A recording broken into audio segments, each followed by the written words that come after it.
Hello, friend. Have you ever wondered how the earliest Christians, without cars or planes or the internet, managed to share the gospel so widely that Paul could say it was preached in all creation under heaven? That's a big statement, isn't it? It sounds almost impossible, like claiming you could whisper a message in one corner of the world and hear it repeated on the other side. Some folks, like the hard-shell Baptists, looked at this and said, there you have it. The apostles finished the job completely. The Great Commission ended with them. No more missions needed. But is that really what Paul meant?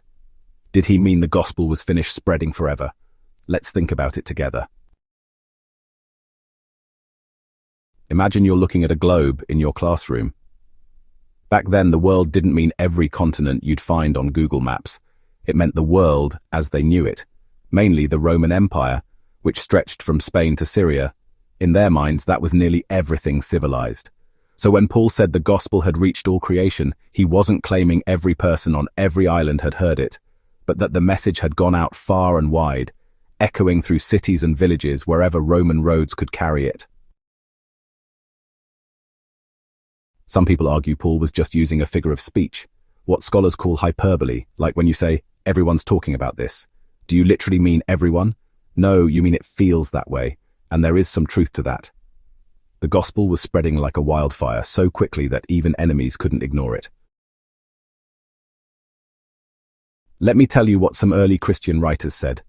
Justin Martyr, who lived just after the apostles, declared, "There is no people, Greek or barbarian, among whom prayers and thanksgiving are not offered in the name of the crucified Jesus."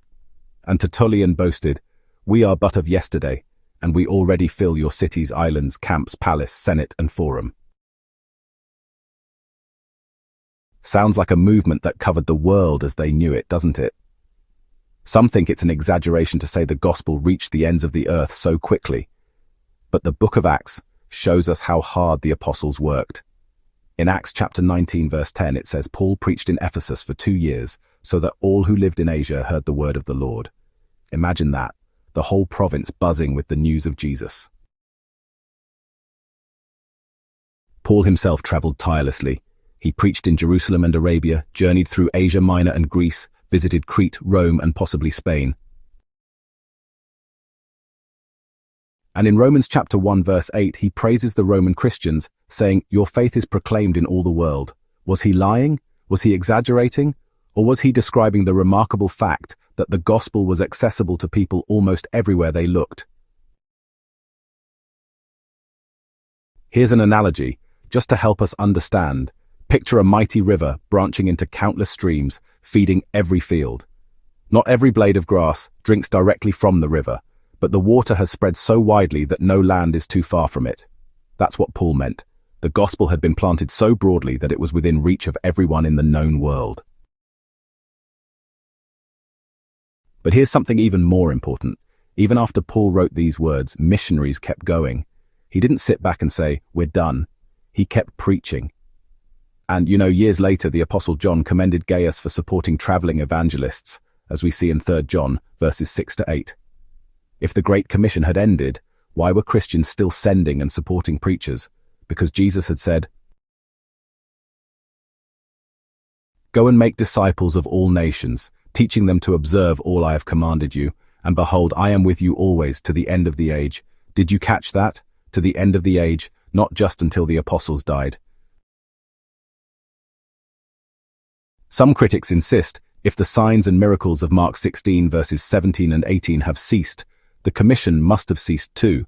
But that's like saying if the scaffolding has been taken down, the building project is over.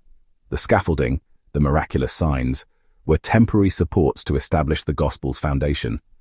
But the call to teach and baptize remains. It's the heart of the Christian mission, beating through every generation. And here's something that should challenge us. David Lipscomb once observed that the reason the gospel doesn't spread as swiftly today isn't because the world is bigger or people are harder to reach. It's because too many Christians have grown lukewarm and indifferent. When believers in the first century were willing to risk prison and death to share the message, no wonder the world heard about Jesus in a single lifetime. So, what's the takeaway for you and me? First, the gospel has always been meant for everyone, not just a privileged few, not just one culture. Its power is universal. Second, the Great Commission is still alive. It didn't expire when the apostles laid down their pens. You and I are part of this mission.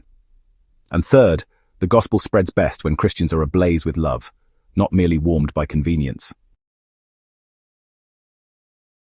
Let's not be content to say, the message has gone out, as if that were enough. Let's be people who carry the good news ourselves. If you ever feel like the world is too big or too hard, remember, the same gospel that filled the Roman Empire can fill hearts today. One conversation, one act of kindness, one prayer at a time. So what will you do with the gospel that was preached in all creation under heaven? Will you let it end with you, or will you be part of taking it even farther? Thanks for watching. Let's keep carrying the good news to the world that still needs it.